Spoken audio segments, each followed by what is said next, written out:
জাতীয় কবির ১২৬তম জন্মজয়ন্তীতে ত্রিশালে চলছে নজরুল মেলা।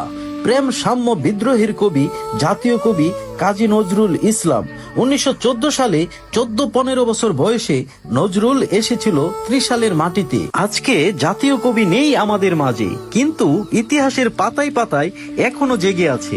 তাই আমরা জাতীয় কবির স্মরণে প্রতি বছরে ৩ দিন ব্যাপী জন্ম জয়ন্তী পালন করে থাকি। আবারও চলে এসেছি জাতীয় কবি কাজী নজরুল ইসলামের ত্রিশালের নজরুল মেলায়। ত্রিশালের মানুষের প্রাণের মেলা জমে উঠেছে আজকের এই মেলা। আপনারা জানেন প্রতি বছরই মানুষ অপেক্ষামান থাকে, বিখ্যাত সজ্জায় রাজা বাদশাহী সাজ নিয়ে হাজির হবে এই অপেক্ষায় থাকে ত্রিশালবাসী। মেলা হয়তো আপনারা দেখতেই পাচ্ছেন, আমরা এখানে ব্যাপক পরিসরে সাজিয়েছি, যেহেতু আমার বাড়ি ত্রিশালের নদারের গ্রাম, যার কারণে আমি চেষ্টা করছি। এবং শুধু বাংলাদেশ নয়, আমার কিন্তু পরিচিত বিভিন্ন রাষ্ট্রেও আমার সুপরিচিত রয়েছে, যার কারণে আজকে আমি বরাবরের মতো এবারও এসেছি। সকলকে মানে এই মেলাতে, নজরুল মেলাতে আমন্ত্রণ রইল।